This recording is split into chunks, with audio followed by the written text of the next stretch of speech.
Coucou tout le monde, j'espère que vous allez bien. On se retrouve aujourd'hui pour la vidéo des top luxe de l'année et je pense que c'est une des vidéos les plus difficiles à préparer, les plus difficiles à faire. J'avais commencé à faire une liste qui était vraiment longue. En même temps, je testais tellement de choses que voilà, il y avait beaucoup de produits que j'ai retenus qui m'ont vraiment plu sur cette année. J'ai quand même après un petit peu affiné la liste pour ne pas avoir une vidéo qui dure 2 heures non plus. Donc vraiment, ce que je vous présente aujourd'hui, ce sont mes gros coups de cœur. Il y a deux catégories, les palettes et les fonds de teint. J'ai pas su faire moins. Je suis désolée, j'ai pas su faire moins que ce que je vous présente aujourd'hui. Donc voilà, et alors une catégorie dont je ne vous parlerai pas, poudre de finition. J'ai pas testé de poudre de finition cette année qui m'a bluffé. Voilà, si je devais en mettre une, ce serait celle de chez Catrice. Donc voilà, j'ai pas testé de poudre de finition que j'ai trouvé incroyable. On va commencer avec les yeux et pour commencer les yeux, on va parler des palettes. Pour les palettes, je vous ai dit, ça a été très difficile de faire un choix, donc je vous en présente plusieurs. Il n'y a pas d'ordre, je vous présente pas de ma favorite à ma moins favorite, je les aime toutes puisqu'elles sont toutes dans la vidéo du jour, mais voilà, il n'y a pas de classement. Alors, je commence avec Natasha Denona et avec la Glam Face Palette, vous avez vu, j'ai donc fini par craquer pour la Dark. Je ne dis pas qu'il faut acheter les deux, je ne dis pas que les deux sont indispensables, par contre, elles se combinent super bien, elles se marient très bien ensemble, ces deux palettes, ça je trouve ça génial. Maintenant, chacune individuellement est superbe. La première que j'ai achetée, c'est la Light. Alors voilà, ça c'est tout ce que j'aime, on est dans du neutre, dans du facile à porter, dans du make-up de tous les jours. Vous savez que moi, c'est vraiment là que je me sens le mieux. J'essaye d'ouvrir la deuxième. Voilà, sans faire de casse. Ce sont des palettes qui sont, voilà, où pour moi, tout est bon à l'intérieur. C'est vraiment des produits faciles, des produits vers lesquels on se retourne le matin et on est super bien maquillé en 2-2. Les lumineux dans chacune des palettes sont superbes. Ce sont des vrais scintillants, des vrais fards hyper lumineux que je trouve sublimes. Les mats sont très beaux aussi. La Dark, pardon, qui est ici, j'aurais du mal à l'utiliser toute seule pour le make-up des yeux. Il me manque une teinte vraiment claire pour faire transition. Donc là, elle se combine très bien. Maintenant, si je n'avais que la Dark, j'ai ce qu'il faut dans d'autres palettes. Au niveau des blushs et des highlighters, ils sont superbes. J'avais peur que les deux produits teints dans la Dark ne me conviennent pas puisque j'ai quand même un teint très clair. Mais aucun souci, j'y vais avec parcimonie, j'y vais doucement. Mais c'est très beau. Vraiment, ces palettes sont incroyable. Les highlighters sont magnifiques. L'highlighter dans la Dark n'est pas trop foncé. Là aussi, j'y vais délicatement, mais c'est très beau. Donc voilà, les autres sorties de Natasha Denona cette année-ci ne m'ont pas transcendé. Mais alors, cette sortie-ci, je la trouve superbe. Ensuite, la Climax de chez NARS, c'est vraiment une des plus belles palettes de l'année. Vraiment, elle est hyper réussie. D'abord, d'un point de vue de l'harmonie, je trouve... Enfin, l'harmonie, c'est tout à fait quelque chose qui m'appelle. On est dans des tons froids. On sait faire plein de choses à l'intérieur. On a des lumineux qui sont assez différents les uns des autres. Le bleu, le vert, le champagne plutôt classique et le champagne plutôt rosé. Et en même temps, tout se marie. C'est une palette qui est hyper bien pensée. Les mats se combinent parfaitement avec tous les lumineux. C'est du coup aussi vachement facile de se maquiller avec elles parce qu'on ne doit pas regarder pendant 10 minutes à ce qu'on va faire, à ce qu'on va combiner ensemble. Tout fonctionne, tout match. Le rendu est super beau. Les lumineux sont magnifiques, les mats aussi, ça tient super bien. Bref, cette palette, c'est vraiment une magnifique réussite. Ensuite, j'ai adoré aussi, et d'ailleurs c'est celle que je porte aujourd'hui, cette sortie-ci de chez Huda Beauty. Donc c'est la Jaguar, donc dans la collection des Wild Palettes, il y en avait 4. Je pense, oui. Et celle-ci, c'est la Jaguar. Je la trouve superbe. Et pourtant, il y a un fard à l'intérieur que je trouve un petit peu moins bon que les autres. Mais néanmoins, le reste est tellement beau. Les mats sont tellement faciles à travailler, se diffusent tellement bien. Même le noir se travaille super bien. Et les lumineux sont tellement beaux. L'harmonie m'appelle, me parle. Enfin voilà, cette palette, je l'ai trouvée très réussie. Et voilà, c'est rare en plus les mini palettes de chez Huda. En général, d'ailleurs, c'est la dernière qui me reste avec la Python, que j'ai adoré aussi, mais qui est beaucoup moins facile à porter. En général, les mini palettes de chez Huda, c'est pas des coups de cœur. J'ai toujours fini par m'en séparer. Mais alors celle-ci, elle est sublime. Ensuite, on parle de la Chocolate Martini de chez Glamlight. Et là, non seulement c'est la découverte de cette palette que je trouve sublime, mais c'est aussi la découverte de la marque et de la qualité des fards de la marque. Vraiment, donc si vous m'avez suivi, vous savez que j'en ai acheté deux. Celle-ci et la Dirty Martini, qui elle est dans les tons verts, qui est sublime. Elle aurait pu être dans la vidéo d'aujourd'hui parce que vraiment, niveau qualité, c'est exceptionnel. Mais voilà, son harmonie fait que je l'utilise moins et que donc c'est moins un top que celle-ci, que finalement, j'ai beaucoup utilisée et vers laquelle je me retourne super facilement. Les fards Glamlite sont superbes. Il n'y a rien à dire, c'est vraiment magnifique. Les lumineux sont hyper scintillants, on voit vraiment du lourd, c'est bien pigmenté, ça se travaille facilement, ça tient bien, ça a toutes les qualités d'une grande palette de ce qu'on recherche. Je trouve que c'est un bon rapport qualité-prix, c'est pas des palettes qui sont données. Elles se vendent maintenant autour de 40 € chez Boozy Shop en tout cas, donc c'est pas des palettes qui sont données, forcément on est dans une vidéo luxe, mais franchement je m'y retrouve, à aucun moment je l'ai regretté et je la trouve sublime, elle est hyper facile à utiliser, les fards sont incroyables, voilà, Glamlite. C'est une découverte vraiment de la marque et de la qualité de leurs fards et j'espère qu'ils en sortiront d'autres qui me plairont parce que celle-ci c'est un gros coup de cœur. Ensuite, une palette qui n'est pas sortie cette année mais que j'ai découverte cette année, c'est la Tiny Marvels en collaboration avec Mel Thompson qui est sortie chez Sydney Grace. Donc la marque c'est Sydney Grace. Cette palette est incroyable. Je crois que si dans toutes celles que je vous présente aujourd'hui, si je devais en retirer une, l'exercice est difficile, mais si je ne devais en garder qu'une, je pense que ce serait elle. Elle est, la qualité de nouveau de chez Sydney Grace est incroyable. Alors c'est la seule palette que j'ai testée, je ne peux pas comparer, mais en tout cas celle-ci, la qualité est sublime. L'harmonie comme ça peut paraître pas forcément facile à utiliser tous les jours et pourtant si. Les lumineux quand vous les touchez ils sont hyper doux, ils sont très fins. C'est vraiment des fards où vous n'allez avoir aucune épaisseur sur le doigt quand vous les prélevez. Certains ont des multi-reflets, ils envoient vraiment du lourd, ils se travaillent super bien. C'est une de mes plus belles palettes de toute ma collection, si pas ma préférée de toute ma collection. Enfin voilà, pour moi c'est une palette exceptionnelle. En plus il y a cet aspect où elle a été faite par Mel Thompson en collaboration avec Mel Thompson et que voilà, Mel Thompson est partie cette année, moi ça m'a beaucoup touchée.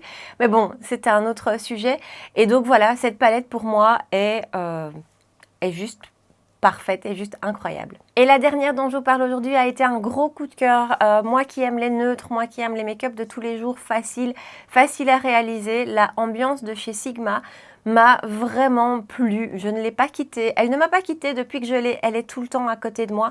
C'est une palette que je trouve hyper réussie pour les fans de neutres, avec une très belle qualité de fard, autant en ce qui concerne les mats que les lumineux, que les scintillants. Il y a plusieurs finis à l'intérieur. Ça se travaille super bien et vraiment pour les amoureuses de neutres, l'harmonie est parfaite, est super facile à utiliser, avec vraiment des beaux fards chauds. Certains le sont moins, sont un peu plus froids. On sait faire plein de choses avec elle. Vraiment, je l'adore. Alors, il y a aussi ce goût que j'ai, moi, pour le très neutre. Donc, forcément, c'est des palettes que j'utilise plus. Mais la qualité dans celle-ci est superbe. Et pourtant, il y a une palette de chez Sigma sortie avant celle-ci, la Warm Neutrals, qui m'avait vraiment déçue. Alors que les autres de la marque, je les adorais. Et donc, j'ai acheté celle-ci en me disant, j'espère ne pas être déçue comme avec la Warm Neutrals. Eh bien, écoutez, elle est... Enfin voilà, moi je l'adore, je trouve que c'est une palette super facile. Vous savez que c'est toujours un critère pour moi. Peu importe la gamme de make-up dont je vous parle, la facilité pour moi d'application, d'utilisation, c'est super important et avec elle on fait des super make-up de tous les jours, facile à réaliser et avec une belle intensité. Enfin voilà, j'aime énormément cette palette, je la trouve super réussie. Ensuite on continue avec les yeux et on va parler mono. Il y a eu pas mal de jolies sorties mono cette année. C'est un type de produit moi que j'aime beaucoup parce que ça rejoint ce que je vous disais juste avant. C'est facile et si on a un beau mono qui envoie du lourd, on se maquille en 2 temps 3 mouvements avec un bel impact. Ça moi j'adore. Parmi mes gros coups de cœur de cette année, ceux de chez MAC sortis dans la collection de Noël. Je vous en ai parlé il n'y a pas longtemps, je vous les ai mis en vidéo et vraiment je les trouve sublimes. Ce sont des monos qui ont des multi-reflets, qui sont hyper scintillants, qui sont vraiment intenses et qui en un coup de passage sur la paupière directement, waouh, ça fait l'effet, ça fait le make-up, il faut pas grand chose en plus, une teinte en creux de paupière et à la limite un ras de cils et c'est bon, on est parti avec un super beau rendu. Vraiment ces monos sont superbes, malheureux que ce soit en édition limitée puisque c'est l'édition de Noël, j'espère qu'on va continuer à les trouver, j'espère peut-être qu'il en restera quelques teintes pour les soldes, quand les soldes vont arriver. Moi je vous recommande vraiment la teinte Right Before Your Eyes qui est celle-ci, qui est, enfin je vais vous accrocher ici, tiens, la vidéo dans laquelle je vous fais les swatchs de ces monos. Pour moi, c'est vraiment la teinte super facile à utiliser. Attention, seule petite chose, elle est reprise sur le site comme ayant du rose à l'intérieur, vraiment comme une teinte rose. C'est pas du tout le cas. Donc ça, parfois, ça peut être un petit peu surprenant quand on la reçoit. Mais je la trouve superbe. La teinte verte Oh Oh Pocus, qui devient difficile à trouver, est sublime aussi. Ensuite, les monos de l'année aussi qui sont splendides et en fait je me retrouve avec pratiquement toutes les teintes. Ce sont les Dazzle Stick de chez KVD Beauty. Magnifiques produits qui se présentent comme ceci en stick. Je sens que les swatchs vont commencer. Et qui ont des reflets, une intensité, une lumière qui est juste sublime. Ici, c'est la teinte Ale Surge qui, je trouve, est très facile à utiliser, mais vraiment, j'ai 5 teintes, elles sont très belles, elles se travaillent très bien. C'est un produit qui s'étire assez facilement. Attention de ne pas mettre trop de matière parce que du coup, ça peut peut-être faire une petite épaisseur, mais si on vient l'appliquer au doigt, c'est sublime. Ça finit n'importe quel make-up et ça fait n'importe quel make-up parce que même chose que ce que je vous disais avant, on l'applique comme ça partout sur la paupière et directement, ça envoie du lourd, directement, ça renvoie et il n'y a pas de complications, ça va vite, c'est facile. Enfin voilà, c'est tout ce que j'aime. Donc ça, je les trouve hyper réussi. Et ma dernière découverte mono de l'année, c'est chez Bobbi Brown. Ce n'est pas non plus une nouveauté, c'est un produit qui existe, je pense, depuis longtemps. Ce sont les Luxe Eyeshadow Rich Sparkle et j'ai la teinte Moonstone. Alors d'abord 2 secondes, arrêtons-nous sur le packaging qui est quand même très très beau. Vraiment, je trouve que c'est très beau. Et ici, on est plus sur un fard topper. Alors c'est un fard qui se présente comme ceci. Et vous voyez, je vous l'avais dit, hein, les swatchs commencent. Et voilà. Alors, est-ce que vous allez voir comme ça, renvoie comme ça, accroche la lumière, c'est sublime. On est plus, enfin on peut l'utiliser tout seul aussi sur la paupière et vraiment c'est très joli, mais il peut aussi s'utiliser comme topper vraiment pour rajouter cette dose de paillettes, de lumière, c'est super beau. Il a un petit effet, je trouve, limite un petit peu mouillé, tellement il est brillant, tellement il est scintillant. Je le trouve vraiment superbe ce mono. Alors toujours dans la catégorie des yeux, on va parler des sourcils et pour moi cette année Huda Beauty a fait très fort avec 2 sorties que j'adore. D'abord le mascara à sourcils dont j'ai oublié le nom, c'est le Full and Fluffy, pardon, qui se présente avec une brosse qui est d'une finesse que moi je trouve hyper pratique. Il me fait penser un petit peu à un produit de chez Charlotte Tilbury que j'ai adoré, que j'ai terminé 2 fois d'ailleurs. La brosse est tellement fine qu'on la passe à travers les sourcils et directement elle vient combler les trous en 2 temps 3 mouvements. Et moi j'ai des sourcils qui sont pas très fournis, il y a pas mal de trous à l'intérieur, j'ai vraiment besoin de les dessiner et avec ça j'arrive déjà à avoir un rendu qui me plaît beaucoup. Je viens souvent, pratiquement tout le temps, le terminer avec un crayon, mais imaginons que le matin j'ai pas le temps, ben, il fait déjà vraiment une grosse partie du job, donc ça je le trouve super réussi. Et donc en crayon à sourcils, ben, toujours chez Huda, je trouve son crayon excellent. C'est pour moi vraiment le meilleur crayon à sourcils que j'ai utilisé. Maintenant, attention bémol, il est cher au niveau rapport quantité-prix, il y a peu de produits à l'intérieur. Et je trouve qu'en termes de produits à sourcils, il y a tellement de bons produits en petit prix que voilà, il faut relativiser.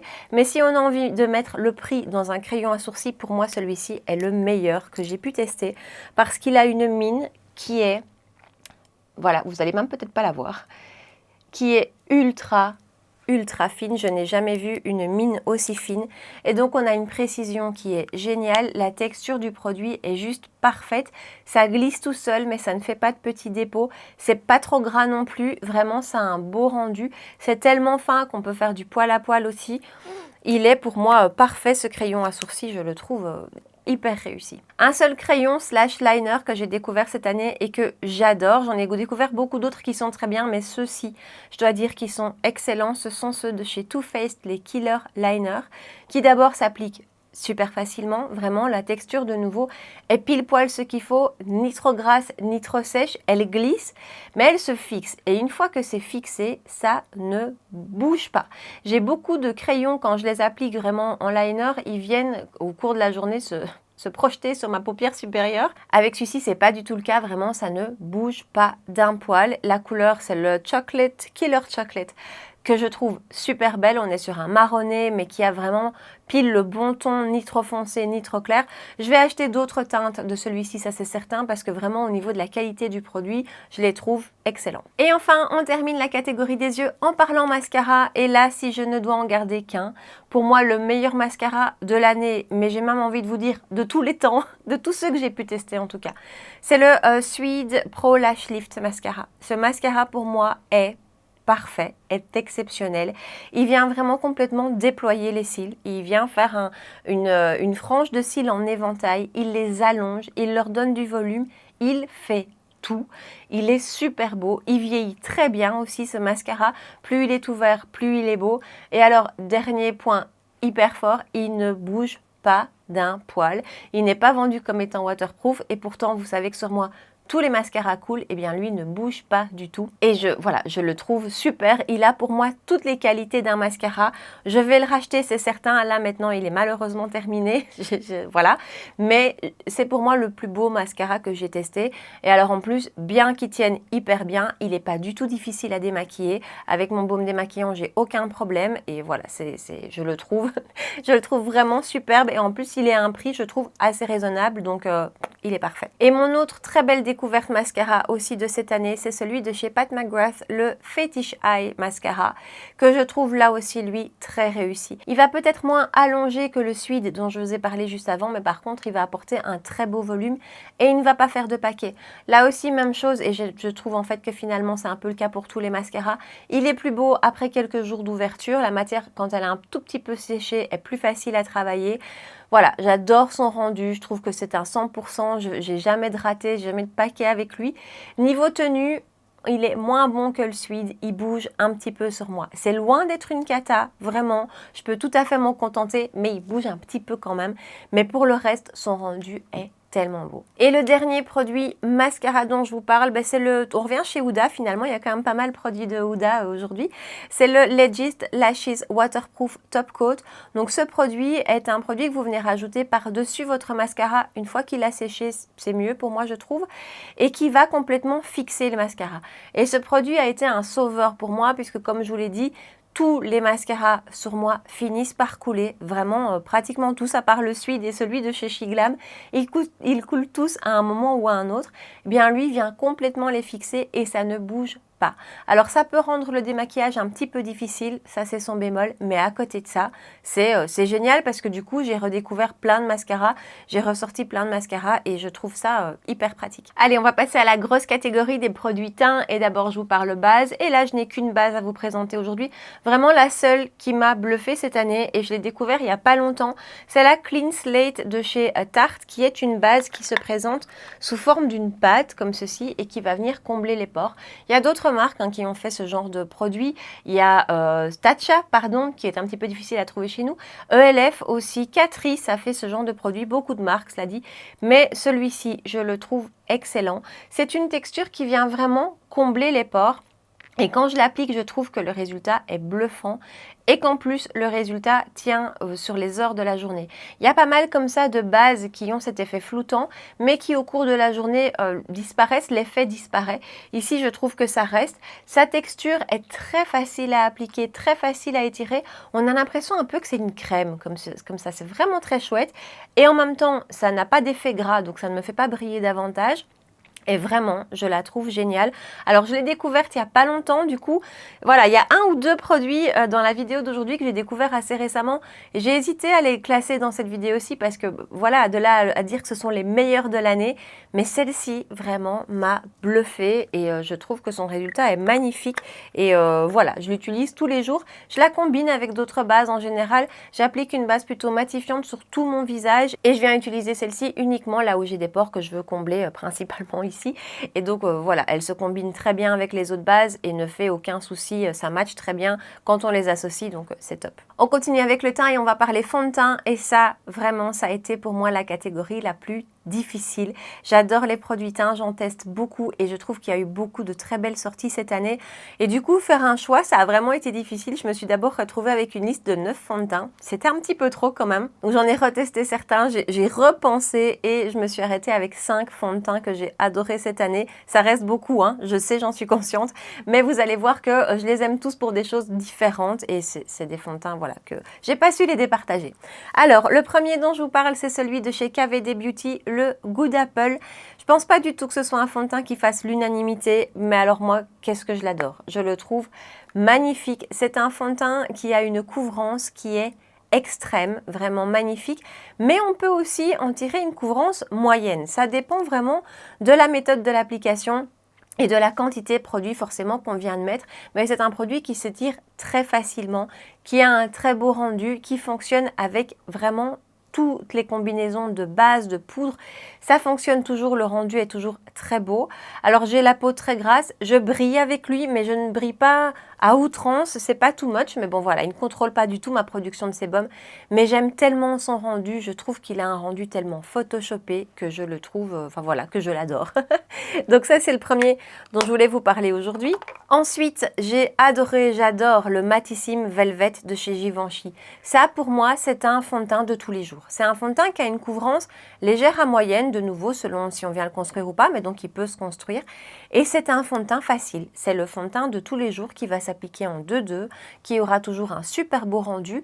Alors Matissime, il n'est pas ultra matin, il est, j'ai envie de dire, semi-mat, mais donc c'est pas du tout un fond de teint qui va avoir cet effet sec ou cet effet cartonneux. Je pense que c'est un fond de teint qui peut convenir à d'autres types de peaux que les peaux grasses, à mon avis, les peaux normales sans aucun souci, et même peut-être les peaux sèches parce qu'il a vraiment ce côté très confortable, et bien que son fini soit semi-mat, je trouve qu'il a un côté un petit peu hydratant, il a un très beau rendu. C'est un fond de teint qui va vous donner votre peau en plus beau, peau en belle santé, peau un petit peu qui dégage quand même une certaine lumière. Voilà. Au-delà de ça, le packaging est superbe, mais le produit en lui-même est juste super beau. Ensuite, mon produit teint favori de cet été, vraiment je l'ai adoré. Je l'ai plus sorti ces derniers mois parce que vraiment pour moi c'est un produit d'été. Mais alors qu'est-ce que j'ai aimé le porter? C'est le Skin Realist de chez Nabla. Ça a été fort la mode cette année-ci, des fonds de teint comme ça avec une couvrance très légère qui venait simplement embellir votre peau. C'est tout à fait ce qu'il fait. Il rend votre peau plus belle, plus lumineuse. On ne peut pas dire du tout que c'est un produit qui apporte de la couvrance. C'est vraiment un produit qui va rendre votre peau plus belle et plus naturelle. Enfin, je le trouve super beau. C'est pas du tout un produit qui va aller contrôler ma production de sébum. C'est un produit plutôt lumineux, mais encore une fois, qui n'aggrave pas du tout, moi, mon cas de peau grasse. Donc, au cas où vous avez la peau grasse, je trouve que ça n'aggrave pas du tout la situation. Mais alors, qu'est-ce que son rendu est beau? Voilà, il n'y a rien à dire, il est magnifique, c'est un super beau produit pour l'été. Et ça vraiment, je sais que je vais le ressortir l'année passée parce que j'ai pris beaucoup de plaisir à l'utiliser et que je le trouvais super facile et que son rendu était toujours beau. C'est vraiment un produit qui ne m'a jamais déçu et que voilà, et que j'ai adoré. Ensuite, deux fonds de teint découverts plus récemment et qui ne me quittent pas. Celui de chez Lisa Eldridge, le The Foundation.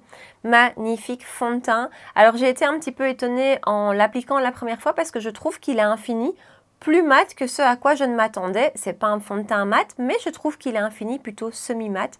Et voilà, c'est un fond de teint un petit peu comme le Matissime de chez Givenchy que je trouve idéal pour tous les jours, que je trouve super facile avec un beau rendu qui se travaille très bien, que ce soit au pinceau, que ce soit à l'éponge. Il est magnifique. Je m'attendais vraiment à un fond de teint plus lumineux, plus glowy et pas du tout. Et finalement, moi, ça m'arrange très bien. C'est un fond de teint qui vous donne vraiment, je trouve, une belle peau, un beau rendu, très joli, naturel. On ne le voit pas du tout sur la peau. Il est fin, il tient bien. Voilà, je l'adore. Et le dernier fond de teint dont je vous parle aujourd'hui, alors j'ai hésité à le mettre dans cette vidéo aussi parce que je le teste depuis peu et je me suis dit, est-ce que vraiment pour moi c'est un top de l'année? Et du coup, je l'ai retesté et oui, je le trouve magnifique. Le fond de teint de chez Gucci, le Cushion de beauté, je le trouve sublime. Alors il a un défaut, c'est son choix de teinte. Honnêtement là c'est vraiment moche, il y en a très peu et si vous avez la peau foncée vous ne trouverez pas votre bonheur. C'est vraiment difficile. J'ai la teinte 4 pour vous dire, alors qu'en général je fais vraiment partie des teintes les plus claires. 4 et je pense qu'en tout il y en a 8 ou quelque chose comme ça, enfin voilà. Donc ça c'est vraiment son bémol, mais à côté de ça, il est tellement beau, il a un rendu sur la peau qui est magnifique. Peau en bonne santé, peau qui dégage de la lumière. Il vient vraiment, je trouve, parfaire le teint. Quand je l'applique, je trouve que j'ai un teint parfait. Je le trouve parfait. Je le trouve vraiment superbe. Alors de nouveau, c'est un fond de teint qui n'a pas un fini mat. Donc je brille avec lui. De nouveau, c'est pas à extrême, c'est pas à outrance, c'est pas horrible. Mais voilà, pour les peaux grasses, il faut quand même savoir qu'on brille. Mais son rendu est tellement beau que franchement, c'est pas grave, je l'adore. Il a une très bonne tenue aussi et donc voilà, c'est un fond de teint que je trouve super réussi et qui ne me quitte pas depuis que je l'ai. On parle anti-cerne et deux anti-cernes dont je vous parle aujourd'hui que j'adore et qui ne me quittent pas non plus. Vraiment, ce sont les deux que j'utilise tout le temps parce qu'il y en a un avec une couvrance plus légère et l'autre avec une couvrance plus forte. Celui avec la couvrance la plus légère, c'est celui que je porte aujourd'hui. C'est celui de chez Milk Makeup, c'est le Sunshine Under Eye Tint and Brighten qui ressemble à ceci. Bon, il a un packaging que je trouve pas super pratique avec un applicateur, voilà. Mais alors pour le reste, je le trouve nickel, je n'ai rien à dire. Il a une très jolie couvrance, moyenne. C'est pas une petite couvrance, hein, c'est plutôt moyen. Voilà, un rendu naturel, parfait pour un make-up de tous les jours. Et je le trouve super. Il s'étire hyper bien, il tient super bien, il ne file pas dans les ridules, il ne bouge pas et pourtant je ne le poudre pas. Il a un beau rendu un petit peu lumineux, vous voyez, je trouve qu'il donne au contour de l'œil un côté un peu peau en bonne santé. Je le trouve sublime, il vient aussi un petit peu lisser le regard. Voilà, il est parfait. Vraiment, je vous dis, c'est celui que j'utilise tout le temps avec celui de chez ABH, de chez Anastasia Beverly Hills. Et en fait, je varie selon la couvrance de mon fond de teint. Quand j'utilise un fond de teint plus léger, c'est le Milk. Et quand je vais sur une couvrance un petit peu plus forte, c'est celui de chez ABH, c'est le Magic Touch Concealer. Superbe anti-cerne, vraiment. Il a toutes les qualités qu'on recherche dans un anti-cerne pour moi. Alors c'est un anti-cerne dont il faut très peu de matière, mais quand je vous dis très peu, je prends l'applicateur, j'applique à peine une petite touche et ça suffit. Parce que vraiment c'est un anti-cerne qui s'étire très bien et si on met trop de matière, le rendu peut être moins joli. Mais quand on y va doucement, il est magnifique. Il s'étire vraiment hyper bien, il ne marque pas, il ne file pas, il se fixe assez vite. Donc moi je l'applique et puis je fais autre chose. Et puis je viens le réétirer une deuxième fois, le retapoter. Et puis après il ne bouge plus, il ne file pas. Voilà, un très beau rendu, un petit peu lumineux sous le regard. C'est vraiment pour moi ma plus belle découverte anti-cerne de cette année. Je le trouve parfait. Allez, on va parler bronzer. Et là, on commence avec un bronzer crème qui est, je trouve, sublime. C'est mon plus beau bronzer crème de toute ma collection, sans aucune hésitation. C'est celui de chez NARS, donc c'est le Sunkissed Bronzing Cream que j'ai en teinte Laguna. 2 teintes sont sorties. Il se présente comme ceci. Il est... Franchement, il n'y a rien à dire, il est très beau. Il a une texture vraiment très fine, qui se travaille super facilement, qui ne déplace rien en dessous. Sa teinte, je la trouve très belle. Alors en général, je le combine. J'applique par-dessus un bronzer poudre, mais même tout seul, il fait très bien le job tout seul. Et cette texture crème vient vraiment se fondre au fond de teint et disparaître. Vous voyez pas la matière, il est juste parfait. C'est vraiment mon plus beau bronzer crème et je le trouve tellement facile à travailler. J'en ai eu d'autres que je trouvais un petit peu plus difficiles, un peu plus épais, où il fallait plus les étirer. Celui-ci, en 2 coups de pinceau, et il est appliqué et il est magnifique. Et en termes de bronzer poudre, il y en a 2 que j'ai adoré cette année. D'abord celui de chez Kylie Jenner, Kylie Cosmetics, c'est la poudre bronzante. Et un des points forts, au-delà de sa texture qui est top, c'est la teinte. La teinte sans kaki est, pour moi, parfaite. C'est un bronzer du coup qui va pas être trop chaud, qui va être un petit peu froid. Et au niveau de sa texture, ben c'est super. La poudre est très fine. Elle vient vraiment se diffuser. C'est un bronzer qui est relativement poudreux, mais enfin moi perso ça me dérange pas. Mais vraiment il vient très bien se diffuser. Il vient vraiment se fondre au reste du make-up avec une très jolie tenue, un très beau rendu. C'est un bronzer mat et je le trouve super réussi. Et mon deuxième bronzer poudre que j'adore, je vous en ai beaucoup parlé, c'est celui de chez Victoria Beckham. Je ne sais pas comment il s'appelle, le Matte Bronzing Brick. Donc voilà à quoi il ressemble. Ici, en plus de la qualité du produit que je trouve superbe, donc je vais d'abord vous parler de ça. Même chose en fait, hein.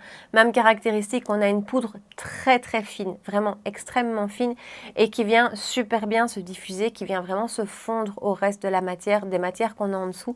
C'est très beau comme rendu. Il y a 2 teintes dans le pan, l'une est censée être contour, l'autre est censée être plus bronzer. Moi perso, je passe mon pinceau à travers tout. Il est aussi assez poudreux, il en faut peu parce qu'il est bien pigmenté. Et en plus de toutes ces qualités, on a une expérience packaging avec ce produit, avec d'ailleurs tous les produits de chez Victoria Beckham que je trouve exceptionnels. On est sur un bijou. C'est vraiment un packaging qui est lourd. Voilà, c'est pas le produit que vous allez emporter en voyage. En tout cas, moi, c'est pas ce que je vais apporter avec moi en vacances parce que je vous dis, c'est lourd. Mais qu'est-ce que c'est beau. Ça a été un énorme coup de cœur. Ensuite, on va parler blush. Et là aussi, ça a été difficile de faire une sélection parce que vous savez à quel point j'aime les blushs. J'adore ça. Mais j'ai réussi à me limiter à deux gammes. J'ai plusieurs teintes, mais 2 gammes dont je vous parle. D'abord, ceux de chez Givenchy, les Prisme Libre Blush qui se présentent comme ceci et qui, alors peut-être qu'au niveau packaging, c'est pas les plus faciles à utiliser puisque ce sont des poudres libres. Donc voilà, on a les 4 poudres là. On a donc en fait 2 teintes qui viennent se mélanger pour faire la teinte. Donc voilà, au niveau du packaging, prélever la matière, c'est peut-être pas forcément le plus facile. J'en verse là-dedans et je viens chercher avec mon pinceau. Mais alors pour le reste, Cette poudre, je pense que c'est les blushs les plus fins que j'ai jamais testés. Le fait que ce soit une poudre libre, ça rend la texture hyper fine, complètement imperceptible et qui va avoir limite cet effet un petit peu floutant sur la peau. Ils sont sublimes. J'ai deux teintes, le voile corail numéro 3 qui se présente comme ceci et le 2 taffetas rosé qui se présente comme ceci. Voilà, j'ai voulu un dans chaque catégorie et vraiment, ils sont sublimes, ils sont hyper fins, ils sont imperceptibles, ils sont très beaux. Et mon autre énorme coup de cœur blush de cette année, d'ailleurs j'en ai 3 teintes, ce sont ceux de chez Pat McGrath, les Skin Fetish Divine Blush, qui se présentent comme ceci. Honnêtement, c'est les blushs que j'ai utilisés toute l'année. Depuis que je les utilise tout le temps. Il n'y a pas une semaine qui se passe, et encore une semaine j'exagère, sans que j'utilise ces blushs. Ils sont pour moi parfait. C'est des blushs qui sont pas poudreux. On est sur une texture un petit peu comme ça entre pas entre la crème et la poudre, mais c'est une poudre qui est tout à fait compacte, qui est pas du tout poudreuse, qui vient hyper bien se diffuser sur la peau, qui fait pas du tout de taches, qui s'étire super facilement et qui a une excellente tenue. Voilà, j'ai 3 teintes, je vous disais, je vais vite vous les montrer. Je ne saurais pas faire un choix entre les 3 parce que vraiment elles me comblent. Il n'y en a pas d'autres qui me tentent, mais ces 3-ci, je trouve qu'elles sont parfaites. La Divine Rose, qui est d'ailleurs celui que je porte aujourd'hui. Il y a aussi le Désert Orchide qui est magnifique. Vraiment, le Désert Orchide, il peut paraître foncé comme ça et pourtant, je vous assure, même sur une peau claire comme moi, ça fonctionne nickel, il est trop beau. Et alors une teinte que j'ai vraiment beaucoup aimé porter en été, c'est le Nude Venus, qui est un joli corail comme ça. Juste, voilà. Pat McGrath pour ses blushs cette année, je trouve que c'était parfait. On passe highlighter, et bien que vraiment la catégorie highlighter ce soit pas mon type de produit favori en make-up, voilà, je sais pas pourquoi, c'est moi en général ce qui m'attire. Ben pourtant, j'en ai 4 et j'ai pas su me limiter parce qu'ils sont tous des gros coups de cœur pour des raisons là aussi différentes. Alors, le premier dont je vous parle qui est un highlighter liquide, c'est celui de chez Bobbi Brown. J'espère qu'on le trouve toujours. C'est le Face Highlighter, donc liquide en teinte Pink Glow, qui est en fait une teinte basique d'highlighter chez Bobbi Brown. Ce produit, au-delà du packaging qui est très joli, ce produit est génial. On a vraiment un highlighter qui est hyper fin, qui vient complètement se fondre, qui ne déplace pas les matières. Il peut tout à fait être appliqué. Voilà, ici sont rendus. Il peut tout à fait être appliqué par-dessus un teint poudré. Et c'est un highlighter qui va rendre un glow naturel. Et moi, perso, c'est ce que je préfère. C'est vraiment l'highlighter qui va de temps en temps accrocher la lumière, mais pas qu'on va voir. On ne le voit pas de loin. Il est juste très naturel, très beau. Il s'applique super facilement. Il ne marque pas les pores. Ça aussi, c'est hyper important. Et ça va être le cas pour les 4 dont je vous parle aujourd'hui. Il ne marque pas la texture de peau. Voilà, c'est un magnifique highlighter très naturel, très beau, avec une teinte qui vient vraiment se fondre au reste, je l'adore. Toujours un highlighter un peu rosé et la découverte récente, et j'espère qu'on va pouvoir le retrouver. C'est celui de chez Huda, c'est le Quartz Glow, donc sorti tout récemment. Alors, c'est pas très propre, hein, bon, voilà. C'est un highlighter avec vraiment une texture hyper particulière avec ces petites perles qui sont à l'intérieur, ces petites bouboules de lumière qu'on vient travailler, qu'on vient réchauffer et qui ensuite vont donner cet effet-ci. Un effet un petit peu glossy à la peau qui est sublime. Quand on l'applique, les premières secondes, je trouve qu'on ne le voit pas vraiment. Et puis en fait, au fur et à mesure qu'on le travaille, arrive ce glow un petit peu glossy, un petit peu comme ça naturel, très fondu, très fondant, qui ne déplace rien. Vous ne devez pas avoir peur de l'appliquer par-dessus un teint poudré. Moi, ça ne déplace pas du tout la matière. Je l'applique à l'éponge et il est sublime. Alors, il ne se trouve plus pour l'instant chez Sephora. En Belgique, je vais aller vérifier. De toute façon, vous aurez les liens vers tous ces produits dans la barre d'infos. Donc, en Belgique, normalement, on l'achète ici par XL. Et sinon, il se trouve sur le site de Huda même. Mais vraiment, alors, qu'est-ce qu'il est beau. Ensuite, j'ai adoré et beaucoup utilisé un highlighter de chez Pat McGrath, le Skin Fetish Divine Glow Highlighter en teinte Golden Nectar. Qu'est-ce qu'il est beau! J'aime tout dans cet highlighter, sa texture, sa finesse, son rendu, sa teinte. Il a une teinte un petit peu pêche comme ça. Ça change, c'est pas trop doré, c'est pas trop champagne, c'est juste parfait. Ça va très bien sur ma carnation et pourtant, je vous dis, j'avais un petit peu peur qu'il soit foncé en le recevant. Il est sublime, vraiment magnifique. Ne vient pas marquer la texture de peau non plus, sublime. Et alors le dernier que j'ai adoré, que j'adore et j'espère qu'on le trouve encore, si oui, foncé parce que c'était une édition limitée. C'est celui de chez Givenchy, le Prisme Libre Highlighter, donc sur le même principe que le blush. On a donc 4 poudres, mais en fait il y a 2 teintes, puis c'est 2 x 2, qui viennent se mélanger. Là aussi, il peut paraître un petit peu foncé puisqu'on a 2 teintes vraiment dorées et 2 teintes plutôt dorées rose. Le rendu des 4 mélangés est sublime. Et je vais vous dire exactement la même chose que pour le blush. C'est d'une finesse. Voilà, c'est la texture la plus fine que j'ai pu tester pour un highlighter. Vraiment, comme pour les blushs, j'ai jamais testé aussi fin. J'ai du mal à le refermer. Voilà, j'ai jamais testé aussi fin. C'est superbe, vraiment c'est superbe. Du coup, le fait que ce soit si fin, ben de nouveau, ne vient pas marquer la texture de peau et a un rendu qui est... Je crois que c'est de tous, je crois que c'est mon number one de cette année, je le trouve sublime. Et on va terminer avec les produits pour les lèvres. Il y a eu beaucoup de sorties de baume à lèvres cette année. J'ai l'impression que le baume à lèvres a été décliné sous toutes ses formes. Et mon préféré, ma sortie favorite, c'est ceux de chez Charlotte Tilbury, les Happy Kiss, qui se présentent comme ceci. Alors un petit bémol, parce qu'il y a quand même un petit bémol, c'est le packaging, parce qu'une fois que vous sortez le produit, on ne sait pas le rentrer. À côté de ça, ce sont des baumes / rouges à lèvres, parce qu'au niveau pigmentation, ça n'a rien à envier à un rouge à lèvres. Hein. Ici, c'est la teinte Happy Petal. Donc voilà, niveau pigmentation, c'est extrême. Mais alors, au niveau confort, c'est génial. Ça vient vraiment hydrater, un petit peu pulper la lèvre comme ça. On sent vraiment le confort du baume à lèvres avec la pigmentation d'un rouge à lèvres. Voilà, je trouve ce produit super réussi. J'en ai 3 teintes et j'ai adoré les utiliser. Vraiment, tout l'été, j'avais toujours ça dans mon sac à main. Ensuite, on est sur un produit qui est un petit peu hybride entre le baume à lèvres et le rouge à lèvres. Ce sont les Fenty Cream de chez Fenty. Donc, qui se présentent comme ceci. Et je vous dis, c'est une texture un petit peu entre le gloss et le baume. C'est pas du tout collant. Par contre, ça a cette texture un petit peu, je vais pas dire épaisse parce que c'est péjoratif, mais qui vient vraiment nourrir la lèvre. On sent vraiment que ça vient un petit peu hydrater. C'est hyper confortable. Alors la tenue n'est pas extrême, hein. De nouveau sur ce type de produit, c'est pas vraiment ce qu'on recherche, mais c'est vraiment très très confortable, très joli, avec un rendu brillant, un petit peu glossy, avec des teintes qui sont super bien pigmentées.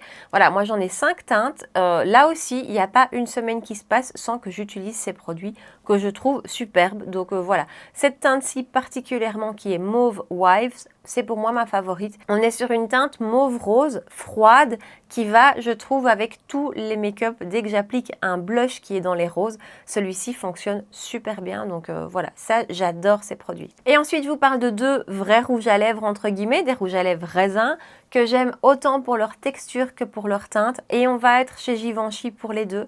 Donc celui-ci, d'abord, ce sont les rouges Sheer Velvet et j'ai la teinte 18 Nude Fumée. Ce que je porte aujourd'hui, c'est un mélange de celui-ci avec le Mauve Wives.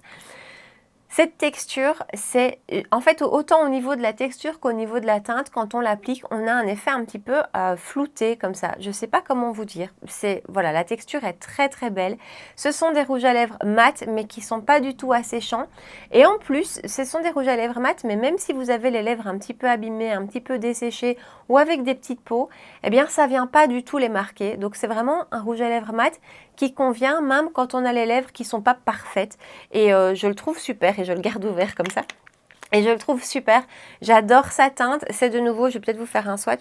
C'est de nouveau une teinte mauve un petit peu froide comme ceci. Là aussi, il va avec plein de make-up. Je le trouve super ce rouge à lèvres. Et alors le packaging de chez Givenchy, il n'y a rien à dire, c'est magnifique. Ça, je pense que vraiment, je vais en reprendre d'autres teintes. Je le dis depuis que je l'ai et j'ai pas encore eu l'occasion, ou j'ai oublié en tout cas, d'aller les voir. Mais je vais reprendre une autre teinte parce que j'adore. Et toujours chez Givenchy, un rouge à lèvres qui ne me quitte pas depuis que je l'ai. On est de nouveau dans la collection Noël. J'espère qu'on sait encore mettre la main dessus. C'est donc le Copper Nude. Packaging, c'est le même que le précédent, mais en noir. Et ici, c'est en fait un rouge à lèvres qui est mat, mais semi-mat, j'ai envie de dire, parce que à l'intérieur, il y a des micro-paillettes. Alors, je déteste les rouges à lèvres métalliques. Je n'aime vraiment pas du tout ça. Mais croyez-moi, ici, je vous ai fait le swatch ici, les paillettes ne se voient pas du tout. Elles rajoutent juste un petit côté légèrement lumineux au rouge à lèvres, ce qui le rend du coup un petit peu moins mat, mais on ne voit pas du tout d'effet métallisé sur la lèvre. Donc ça, je le trouve super. Et alors, au niveau de sa teinte, bah voilà, de nouveau, je trouve qu'il va avec plein de make-up. Là, lui, c'est le rouge à lèvres que j'utilise quand j'ai un make-up un petit peu plus dans des tons chauds, avec des blushs plutôt orangés. Je le trouve juste parfait. Ça a été un gros coup de cœur. Et nous voilà au bout de cette dernière vidéo de l'année, cette vidéo récapitulative de tous mes gros coups de cœur luxe de cette année. Partagez-moi en bas dans les commentaires quelles ont été vos belles découvertes, ces produits luxe qui ne vous ont pas quitté, que vous ne regrettez pas et que vous adorez. Donc partagez-moi tout ça ici en bas. Je voulais aussi profiter de cette vidéo pour vous remercier de votre fidélité. Il y en a certaines d'entre vous qui sont là à chacune de mes vidéos, toujours, qui me laissent toujours un petit commentaire et vraiment du fond du cœur, merci. Ça me fait énormément plaisir. Je ne sais pas si vous vous rendez compte à quel point ça me fait plaisir de vous retrouver comme ça 2 fois par semaine systématiquement dans les commentaires. J'ai l'impression de commencer un petit peu à vous connaître ou à connaître vos goûts. Vous êtes aussi pleine de bienveillance, de gentils mots, d'encouragement. Donc voilà, je voulais vous remercier et vous dire à quel point je vous suis reconnaissante. Je vous souhaite du fond du cœur tout le meilleur pour cette nouvelle année. J'espère qu'on la passera ensemble et j'espère qu'on fera plein de découvertes make-up et surtout, j'espère qu'on continuera à papoter ensemble, à échanger, que ce soit ici en bas dans les commentaires ou sur Instagram, vous l'aurez compris. Vraiment, j'adore ça. En attendant, prenez bien soin de vous et je vous dis à très bientôt. Ciao!